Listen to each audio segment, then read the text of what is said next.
kita kembali lagi ketemu di podcast podcast LS kita ini episode kedua. Tapi kita langsung aja. Nah, untuk tema podcast kita di episode 2 ini adalah tentang pernikahan Raisa Hamish. Sebetulnya bukan tentang mereka berduanya ya, bukan tapi sih. Fenomenanya dan glorifikasi dari tipe pernikahan kayak gitu. Tipe kalau gue ya tipe seremonial pernikahan deh gitu. Oke. Pernikahan ini apa sih namanya? Pernikahan high profile gitu maksud lo? Lebih ke seremonial pernikahan sih, resepsi weddingnya itu, ya, resepsi yang mana ya persis prosesi kayak Raisa Hamish, Sandra Dewi, bye teman-teman miskinku, Sandra Dewi, terus kan baru-baru ini juga anak pejabat juga tuh loh baru nikah, Uti Buncis, idola kita semua. Banyak sih dari dulu kan kayak jadi benang merahnya Gigi, itu tuh Raffi gitu-gitu ya. Oke gitu. deh, ini deh kan jadi gini ya pendengar ya. Jadi itu setiap episode itu kita tuh bergantian mengajukan topik gitu. Nah minggu ini Dara mengajukan topik soal pernikahan wedding high profile ini gitu ya. Kenapa tuh Dar?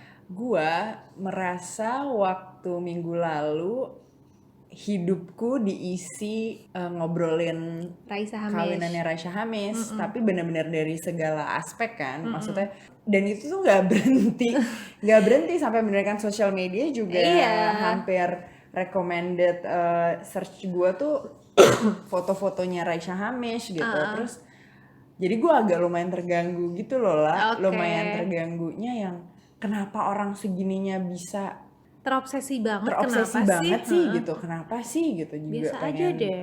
Pengen tahu apakah kalau gue itu unnecessary hassle pribadi gue gitu, jadi kayak gue nggak ngerti kenapa itu begitu terobsesinya membicarakan pernikahan itu gitu. Itu by the way ngomongnya Hamish atau Hamish kalau kata apa-apa. Karena gue pretentious bitch, gue ngomongnya mau Hamish. Oke. Tapi nggak Rayasa. Bangsat. Rayasa and Hamish.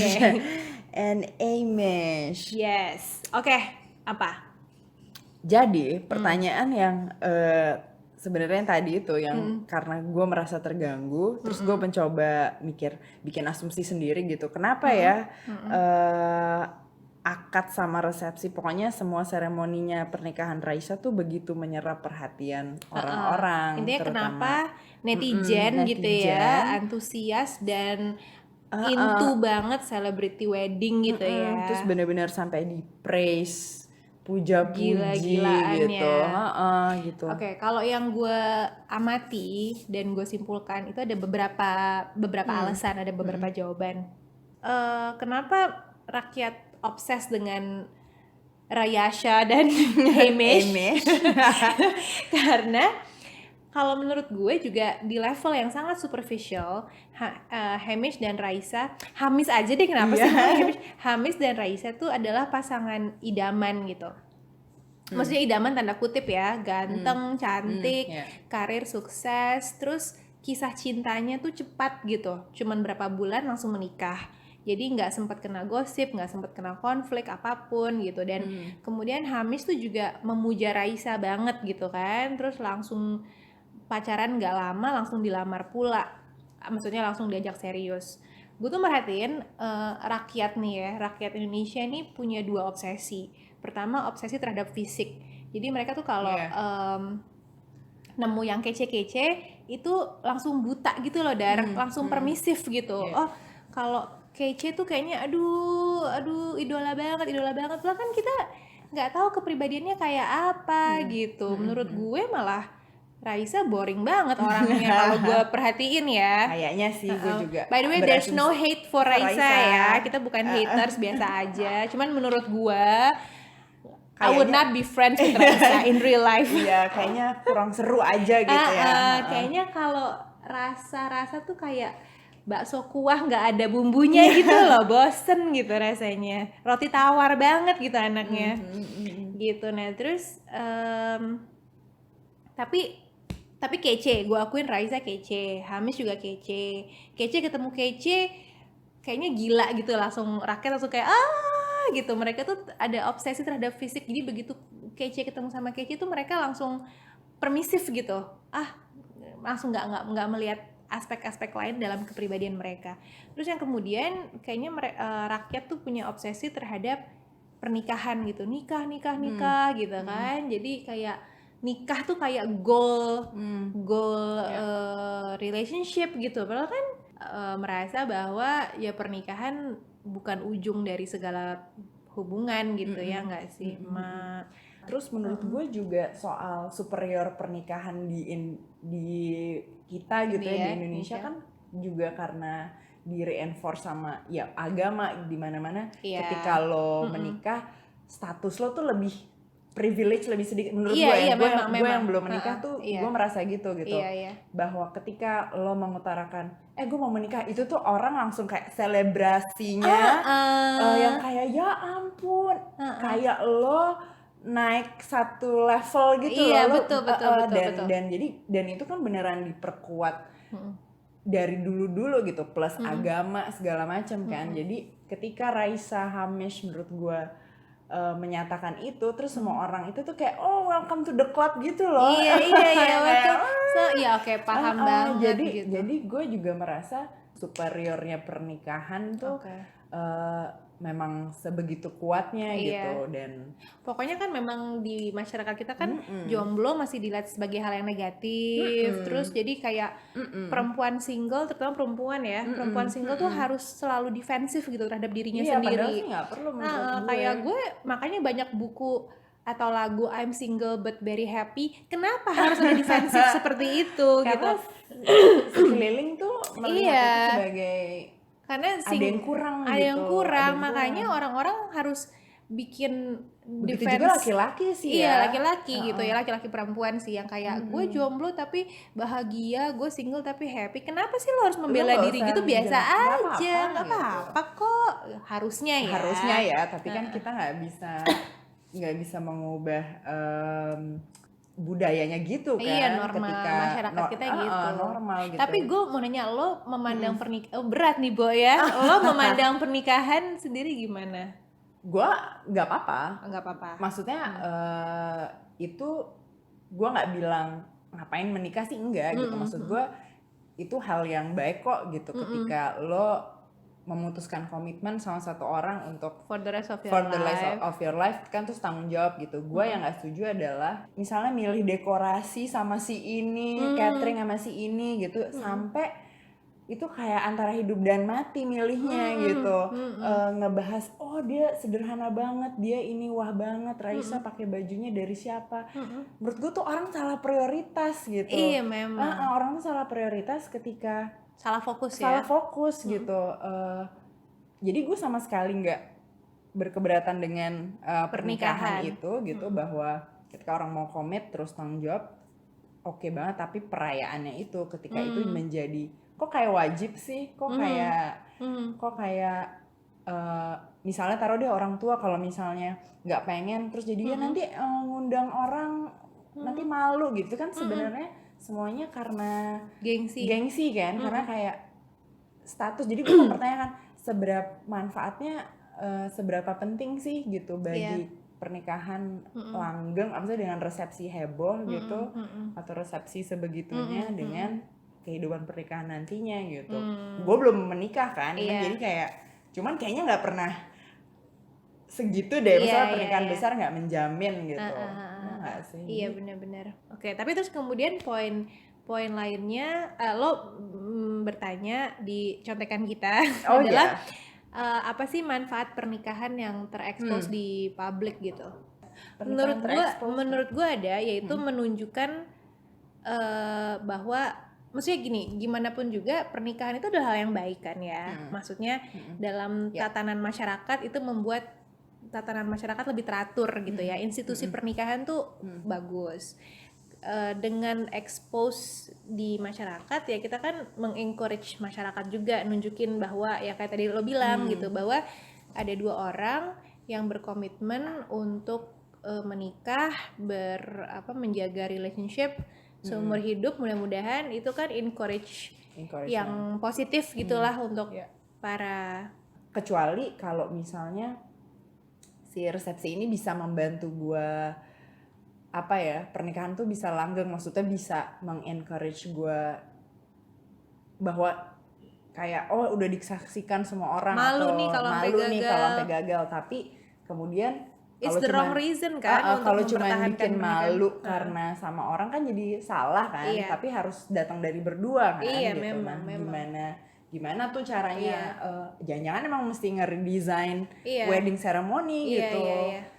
Atau ya emang panggung ekspresi sih menurut gue. Panggung ekspresi ya. Panggung ekspresi kayak misalnya Bapak Raisa, ya gue tahu lah dia pasti kan ditonton sama sedemikian banyak orang. Jadi disitulah dia bisa berekspresi, berpuisi terhadap anaknya gitu. Engkau permata hatiku. Terus Hamish bisa muncul dari tarik kecap. Di mana lagi? Berhubung bekerja di seni pertunjukan ya. Jadi di mana lagi tempat sekali-kalinya kita gitu yang misalnya taruh deh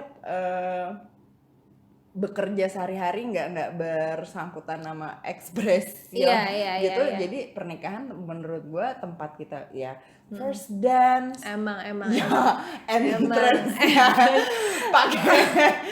pakai sling ya di langit-langit. Sling gitu. Itu kan satu-satunya. Inilah saatnya semua mata tertuju kepadaku. Oke, ini ada gue baca analisa menarik ya. Jadi memang pernikahan, selebrasi pernikahan heboh itu adalah sebuah panggung narsisisme sebenarnya kan. Wah, setuju adalah sebuah panggung narsisisme. Sekarang soalnya gini. Terus itu adalah panggung narsisisme. Makanya ada ahli, gue lupa ahli siapa, ahli kuliner mungkin ya, gak nyambung, ahli siapa gitu ya, gue baca ahli psikologis lah gitu pernikahan, dia bilang bahwa lo hati-hati kalau misalnya lo itu pacaran baru sebentar kemudian menikah gitu ya, karena there is some degree of narcissism gitu kalau lo bener-bener pengen buru-buru mengejar wedding bukan marriage gitu kan. Wedding sama marriage kan it's a two very different thing. Orang suka kepleset di situ. Orang kepleset gitu kan, yang lo kejar tuh wedding apa marriage gitu kan. Nah kalau yang lo kejar wedding ya hati-hati lo terjebak dalam narsisisme lo sendiri gitu, karena itu dia jadi ratu sejagat semalam kan. Untuk beberapa hari itu lo mau yang tercantik, lo mau yang bunga-bunga dikelilingi oleh bunga-bunga halus, semua gitu. Nurut sama semua nurut gitu kan, dan lo tuh dibuat secantik mungkin, sampai makeup artis yang topeng banget itu dari siapa sih, lupa gue nama si Hadijah siapa itu kan. Itu kan bener-bener semu banget gitu semuanya, dan it can be dangerous kalau pacaran lo itu cuman baru sebentar gitu lo sama laki lo gitu kan. Maksudnya dalam persiapan pernikahan itu kan egonya keluar semua tuh langsung kan kelihatan aslinya lo pengen jadi princess gitu. Itu bisa bikin berantem. Jadi sebenarnya tadi kan kita ngomongin pernikahan, of course marriage is a good thing gitu ya, pernikahan tuh oke. Tapi gue ya untuk kasus Raisa Hamish, gue tuh nggak mendukung lo mereka nikah. Karena terlalu cepat menurut gue. Karena terlalu cepat. Ini adalah salah satu hal yang membuat gue itu merasa nggak connected sama mereka. Jadi Raisa Hamish tuh kan dipuja-puja nih ya sama rakyat kayak wah gitu kan, turut terharu. Gue mikir apa terharunya sih gitu ya. Lo malah terharu nggak? Gue nggak terharu. Again kita bukan hater ya, kita bukan hater Raisa atau Hamish, tapi gue pribadi momen mana gitu kan? Momen apa sih yang dipuja-puja sama rakyat ini, karena kok gue nggak merasa connected sama sekali gitu. Gue analisa satu persatu nih ya. Waktu Raisa sama bokapnya, bokapnya kau adalah permata hati ini waktu ayah. Ya waktu akad atau Akad apa itu ya. ya. Itu sih gue nggak terharu karena mungkin karena hubungan gue sama orang tua gue juga nggak terlalu dekat gitu. Jadi Ya. gue kalau melihat mushi-gushi orang tua anak tuh gue malah kayak gue karena gue juga, nggak karena connect, kaku. karena gue nggak connect, karena gue hubungan gue sama orang tua gue tidak kurang harmonis dan kaku gitu. Terus kemudian Raisa Hamish terharu gitu kan. Gue mikir gue itu biasanya tuh terharu di pernikahan kalau hubungannya ini penuh dengan perjuangan gitu loh, Dar. Misalnya hubungannya tuh lama, bertahun-tahun, sempat nggak disetujui atau susah menikah atau apa atau at least sekedar lama aja deh gitu kan. Pas menikah gue ada rasa haru kayak akhirnya menikah juga gitu kan.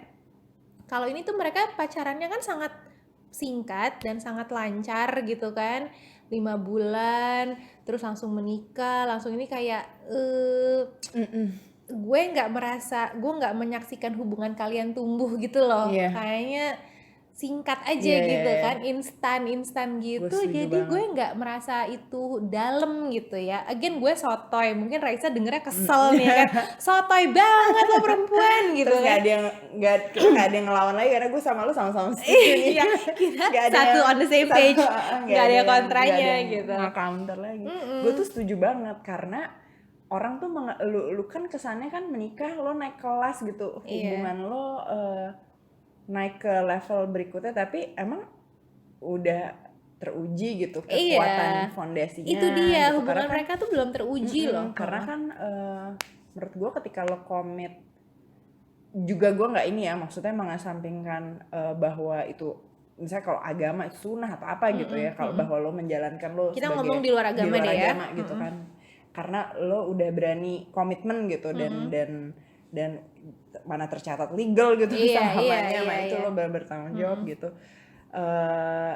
Kan tuh lumayan bebannya berat kan. Nah gue juga nggak ada koneksi gitu ketika, karena hubungannya kayak baik-baik ya, gue nggak tahu ya, mungkin itu kan yang gitu ya. Yang gue lihat kan juga cuman sosial media dan ini aja ya,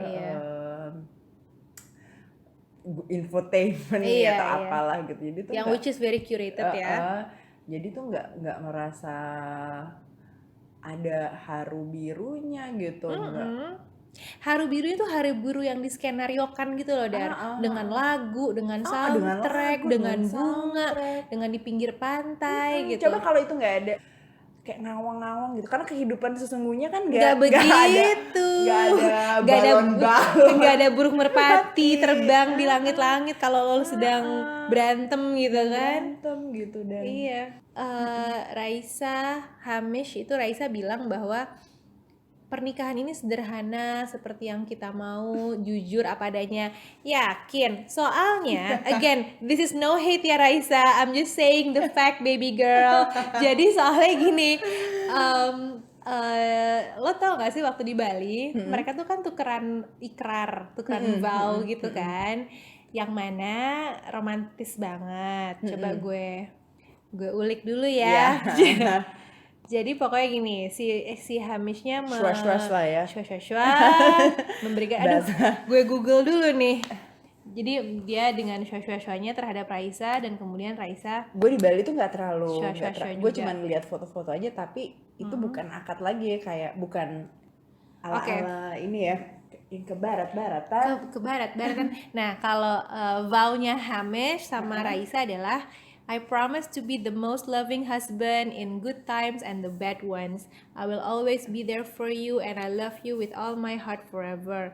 Kata Hamish. Kemudian kata Raisa, I vow to help you love life, hold you with tenderness, and to have patience that love demands. To speak when, ini belum klimaks mak. To speak when words are needed and to share the silence when there are no. And to live within the warmth of your heart and always call it home. Jujur ya, jujur dia nangis dong. Nah, gue jujur aja nih, waktu gue baca dengan di mood tertentu, gue terharu sebenarnya ya. Tapi kemudian ilfeel ketika netizen membuka fakta bahwa vow-nya Raisa nyontek dari film The Vow. Jadi netizen ya, Bo, terbukti, ya. betul. dia Google dan ada di IMDb, gue juga lihat. Itu tuh bener dialog dari film The Vow persis. Nah inilah yang gue pikir kita pelaku kreatif. Makanya harusnya kesel kalau ya. memang jujur ya mau jujur deh pasti aja. mikirin vow untuk si significant others-nya soalnya gitu. Menurut gue tuh ada beberapa hal. Pertama adalah mungkin karena Raisa tuh terjebak kepengen bikin vow yang cantik gitu kan. Yang kedua adalah dia tuh belum cukup kenal sama suaminya gitu. He doesn't know Hamish enough dan dirinya sendiri gitu. Jadi mendingan bikin vow yang sederhana tapi personal gitu kan. Iya. Pantun pamoria kan. Buah kedua dong, buah salak gitu kan, nggak masalah kata misalnya inside jokes antara dia dan Hamish. Orang nggak ngerti sih nggak apa-apa menurut gue banget kan, kelihatan kan, maksud gue emang mau nge-please audience. Itu dia. Jadi film The Vow nyontek ada.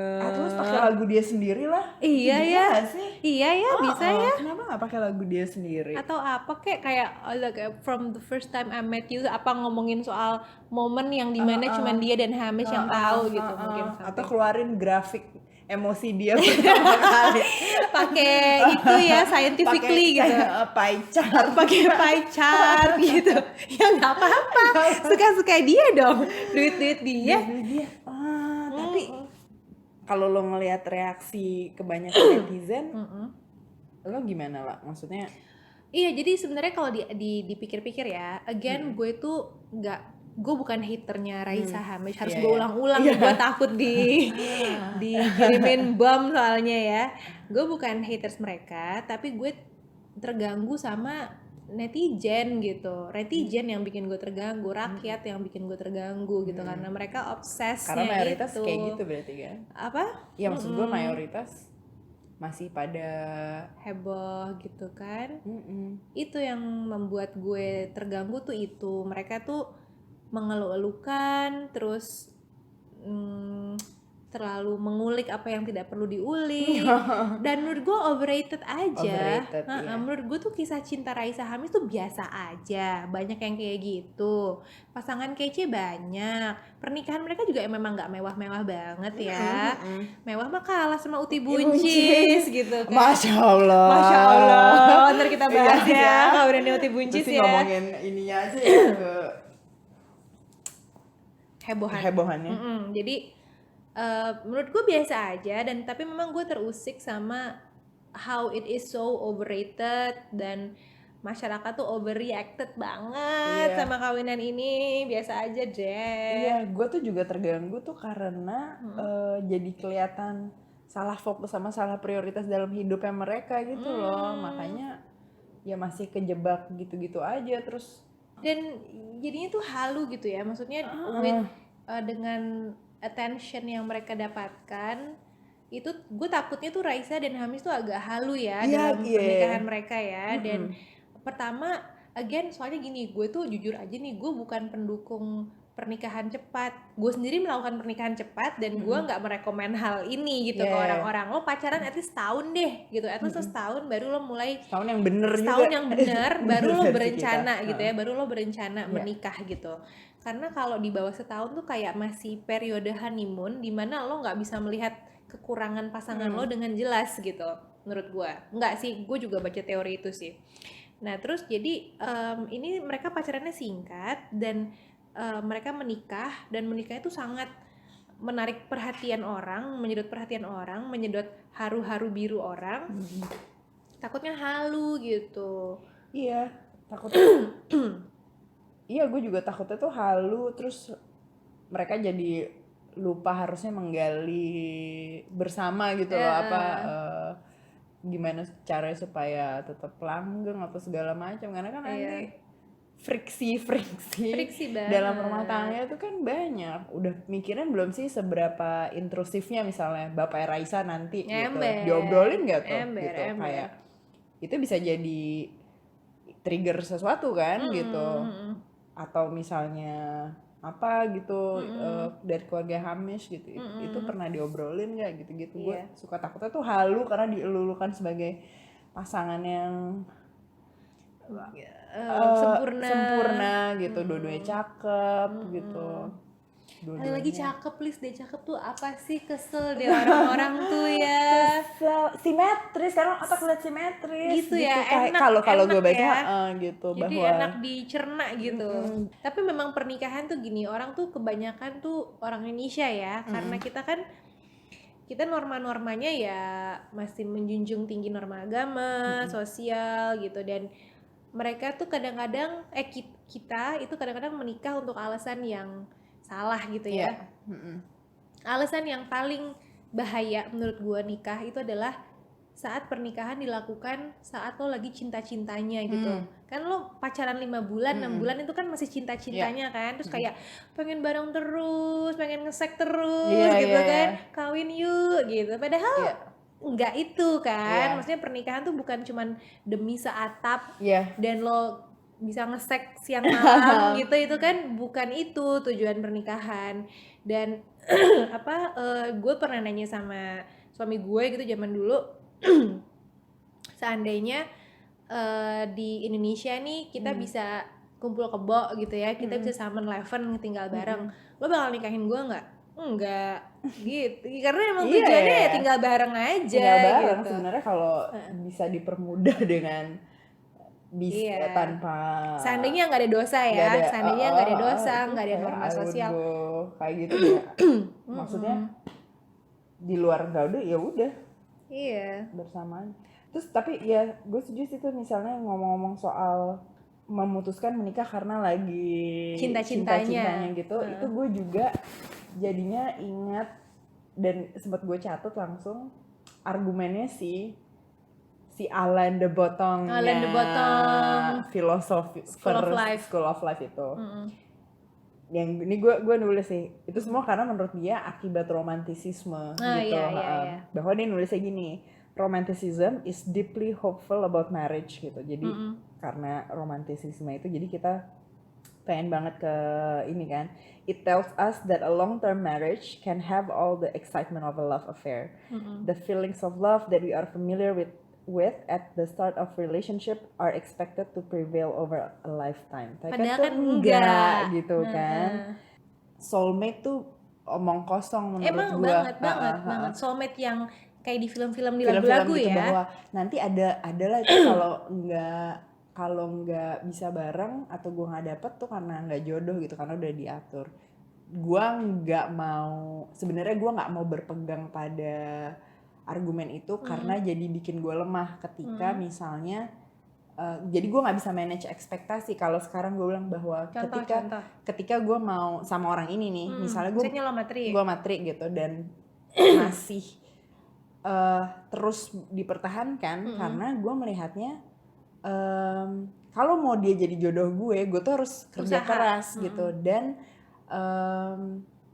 nggak ada orang yang benar-benar cocok. Jadi kalau gue nggak amatri, terus nanti ada perfect orang yang sempurna, tuh nggak ada gitu. Nanti gue terus kurangnya di sini, terus yaudah deh gue nggak bisa gitu. Terus akhirnya putus ya, emang soalnya dia nggak cocok deh gitu. Kayaknya gue harus sama orang yang misalnya lebih ekstrovert gitu misalnya. Ketika gue ketemu sama orang yang ekstrovert, ada hal lain lagi, dia punya kekurangan lain. Nah itu kan akan terus kayak gitu. Terus menurut gue ketika gue berpegang pada soulmate argumen bahwa nanti ada jodohnya, gue tuh akan nyari terus kayak gitu. Padahal ketika gue enggak, lo ya udah, you're enough, lo kerja bareng gitu. We work on this relationship together gitu. Gue udah pasti ada kans mengecewakan lo juga begitu, sama aja gitu. Jadi itu lebih bikin gue grounded gitu loh lah. Jadi dan misalnya kalau lagi kayak stressful berantem atau kan kayak aduh emang pengen udah capek lingkuh aja dulu kayak aduh capek banget gitu. Tapi ya udahlah gitu, gue pikir tapi masih di sama-sama, ya udah masih mau diterusin kan gitu, nggak kabur atau apa gitu. Jadi gue ngeliatnya kalau gue pribadi gitu, nggak mau berpegang teguh pada si konsep jodoh itu. Iya. Karena jadi bikin lebih lemah gitu banget. Lebih lo nggak bisa cepet move on gitu. Banget. Lo nggak bisa manage ekspektasi gitu. Iya. Ekspektasi itu kan yang dan mesti lo jadi di-manage. malas untuk work on a relationship gitu. Lo jadi kayak malas. gampang aja gitu. Nggak dijemput dikit gitu. Ngambek gitu. Bahwa itu kan juga kayak, kok nggak jemput gue, kok nggak ini gitu. Ya biasa kan, aja deh. Kan nggak ada yang bilang harus. Iya. Gitu. Gue takutnya lebih karena takut manja gitu loh. Tapi memang gue juga nggak percaya sama konsep jodoh ya. Jodoh yang ala-ala kayak magic gitu loh. Iya. kan jodoh tuh kayak klinik gitu ya. Konsep yang maksudnya yang dulu kita yakini waktu kita masih kecil atau masih remaja tuh kan jodoh tuh kayak klinik, kayak inilah jodohku gitu kan. Padahal tuh gue sekarang sudah merasakan asam garam kehidupan gitu. Ya kan, gue tahu bahwa jodoh tuh nggak ada sebenarnya. Jodoh tuh adalah you decide on someone and you work with that person gitu kan all your life gitu. Iya. Dan bahkan menurut gue kalau orang itu bahkan gini ya Dar ya, bahkan kalau misalnya si A si B ya, si A si B mereka menikah 20 tahun, kemudian si B selingkuh gitu ya, si B selingkuh. Terus jadi jodohnya dia siapa? Si A atau si C selingkuhannya? Kalau dia masih mempertahankan pernikahannya sama si A, ya berarti dia masih terus berjodoh gitu, karena dia masih punya usaha untuk mempertahankan pernikahannya, masih dianggap sebagai partner dalam membesarkan keluarga gitu kan, dalam menjadi orang tua bagi anak-anaknya gitu. Ya itu masih berjodoh gitu. Itu masih they still decide that they're partners. Paling tadi kita dibunuh sama orang-orang yang kena selingkuhan. Astagfirullah, maaf ya, kita mungkin terlalu liberal ya Mbak ya. Gue sih lebih pengen karena menurut gue kelemahan konsep itu bikin kita lemah gitu loh, jadinya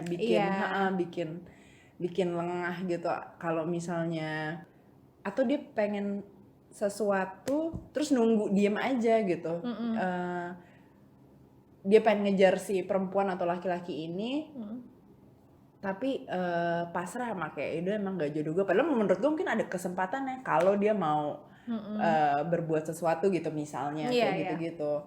Dan ketika misalnya hubungan gak berhasil, ya itu gampang nyerah gitu loh. Kecuali ya kayak gue juga ada batasannya lah, ketika lo udah fisik dipukulin atau apa tuh kan udah mesti ini kita tahu batasannya kan kapan mesti ini juga gitu. Cuman maksud gue jangan menyerah untuk hal-hal cemen gitu loh, kayak partnership ini kan mari menguraikan kenapa kita berdua sama-sama stres gitu kan. Kenapa gue bikin lo stres, lo bikin gue stres gitu kan. Jadi nggak kayak mendah.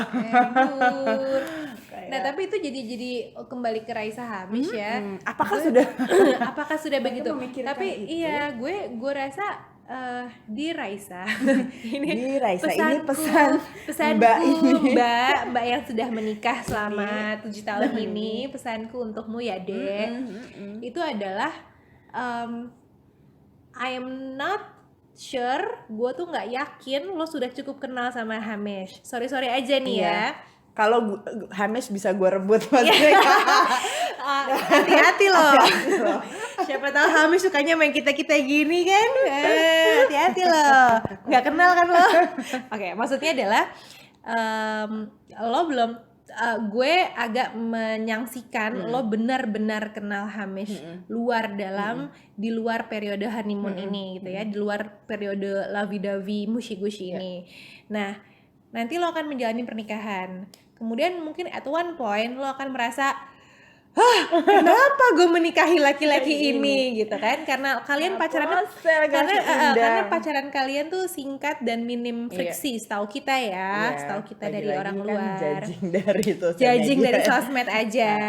Nah, di saat lo merasa seperti itu, ingat jangan cepat menyerah. Kalau lo sudah memutuskan Hamis adalah jodoh lo, ya you work on that gitu kan. Ingat tuh, Ingat ikrar tuh lo mau apa aja tuh. bau contekan lo tuh ya. Pengen ngajarin apa aja tuh lo tadi. Aduh, sampai lupa kan, Google-nya udah gue tutup. I vow to help you love life, hold you with tenderness, and to have Ingat, patience udah and bisa love belum? demands. Coba dihafalin itu ya. Jadi Jangan hanya contek-contek. kalau Hamish mungkin misu-misu terhadap kehidupannya, berarti lo belum ngajarin dia ya. Iya. Berarti lo belum mempraktekkan vow lo dengan. Gue juga maksudnya Raisa Hamish tuh saling ini nggak sih, saling mempertanyakan kenapa sih kita bersama gitu, maksudnya beneran ngobrolin gitu, why did we get together gitu. Iya. Kenapa kita harus menikah sekarang? Apa sih urgensinya? Apa sih urgensinya? Apakah kita akan menjadi power couple dan akan menguasai jagat raya Pulau Bali? Gitu. Kalau alasannya kayak gitu, gue lebih setuju gitu loh. Tapi di acknowledge aja, Iya, itu jujur kan aja. diobrolin kan antara berdua gitu, jadi nggak yang kayak nggak kok soalnya gue emang cinta murni gitu. Alah. Mendingan enggak kan? Mendingan dari awal enggak, soalnya financial security gue. Iya. Gue mendingan itu tuh lebih brutally honest gitu, lebih ini kan, lebih oke gitu tas. itu yang gue syukuri dari suami gue ya, Teguh ya. Itu tuh dari awal pernikahan tuh dibilang kayak, kamu kenapa nikah sama aku? Karena kamu anak orang kaya. Ya udah jujur aja, oke deh, gitu kan. Kalau gue, kenapa gue nikah sama lo? Maksudnya kenapa gue menikahi Teguh ya karena status sosial naik gitu kan. Karena gue bisa keluar dari cangkangnya orang tua gue. Betul. Gue bisa apa ya? Itu betul sih, pernikahan kan. Gue keluar dari cangkang orang tua gue dan betul. Gue merasa lo cukup mengerti gue untuk supaya gue bisa menjalani kegilaan gue, karena orang tua gue nggak mengerti kegilaan gue. Sementara kalau Teguh bisa memberikan gue akses untuk melakukan kegilaan memberikan panggung karena dia orangnya tuh cuek banget, panggung gitu dan kan. Sumber daya untuk berekspresi alias gitu kan, uang gitu. berekspresi. Makanya banyak orang yang nanya sama gue, lah lo kok santai aja sih kalau misalnya di saat lo mengakui ya gue nggak cinta-cinta amat atau cintanya naik turun sama Teguh gitu kan, karena gue sama Teguh tuh udah acknowledge dari awal. Gue gitu. sih lebih kayaknya gue akan lebih memilih kayak begitu ya lah gitu, karena ketika udah tahu motivasinya apa gitu, jadi lebih mudah ini ya kan, kayak oh anjing duit doang ya misalnya gitu. Tapi daripada lo belakangan lo mending tahu dari awal gitu. Jadi ya emang nggak di sugar coated lagi gitu dan akhirnya ketika kalau mau di take it personally, ternyata dia nggak begitu cintanya gitu, ya baru deh lo ini. Tapi kan kalau lo bisa ngeliat secara rasional, memang pernikahan kan gitu, soal buat security dan segala macam kan gitu. Jadi kayak ya nggak masalah gitu loh gitu. Oke, jadi gimana Dar kesimpulan menurut gua yaitu ketika lo memutuskan menikah terus bikin resepsi ataupun kegiatan yang mengikutinya, lo tuh benar-benar mesti acknowledge dari semua aspeknya gitu, bahwa menghindari supaya jangan halu gitu ketika lo pengen segala macam bentuk yang heboh gitu, exposure-nya gitu. Misalnya ya pertanyaan kenapa sih sampai pengen bikin itu gitu, atau emang sebegitunya pengen perhatian gitu ya. Kalaupun iya acknowledge aja gitu. Dan mungkin ya itu tadi, ketika kalau misalnya udah mau memutuskan menikah, pertanyaan kalaupun cepet gitu ya hanya dalam kurun sekian waktu beberapa bulan gitu, terus diajakin menikah, ya itu coba saling tanya aja. Kenapa sih, apa sih sebenar-benarnya gitu, alasan kita menikah tuh apa sih, kenapa ya gitu. Iya, tekanan keluarga kah atau apakah? Tekanan keluarga kah atau kalau tekanan keluarga kenapa gitu sih menurut gue. Iya.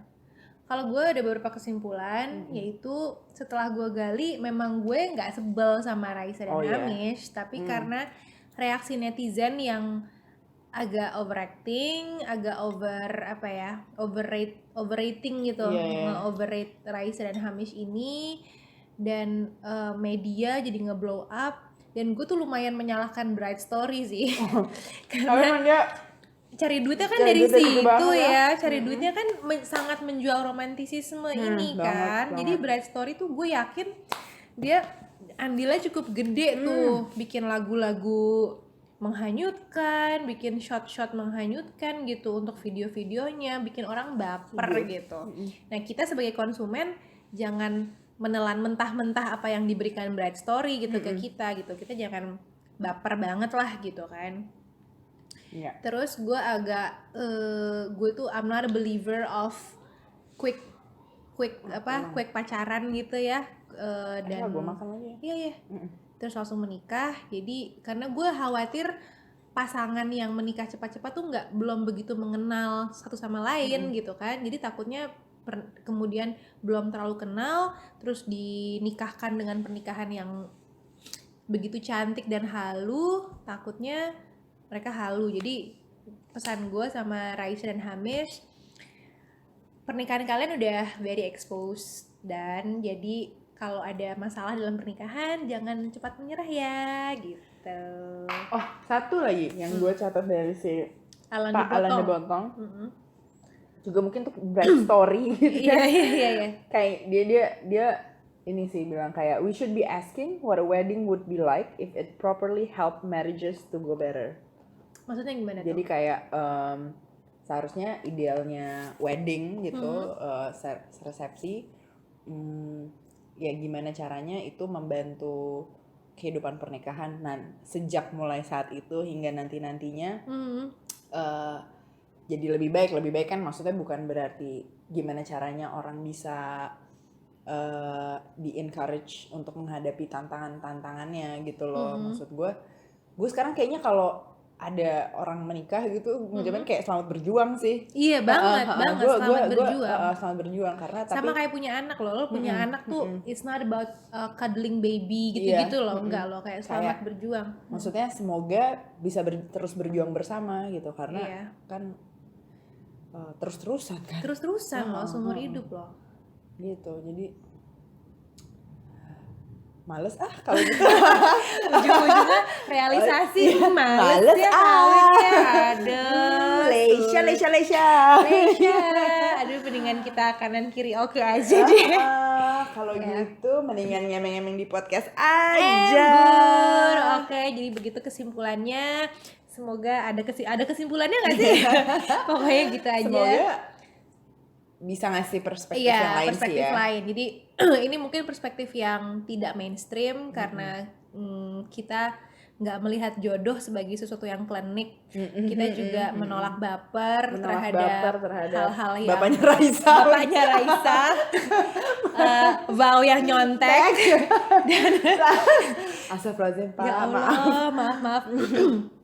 Dan romantisme yang dipaksakan gitu, itu kita menolak. Kadarnya tuh mesti kadarnya atur. Kita harus grounded, terhadap reality. Maybe we're party poopers. Mungkin kita killjoys, tapi harus ya biar pinter dikit ya. Oke lah, mungkin kayak escapism atau renyah-renyah artis gitu emang enak sih kadang-kadang kan, sebagai supaya nggak hal-hal yang nggak mikir gitu ya. Tapi ya ditakar-takar juga lah, jangan terlalu obses. Ya nggak sih? Oke. Paham ya? Paham, semua paham. Oke, sampai jumpa di episode berikutnya.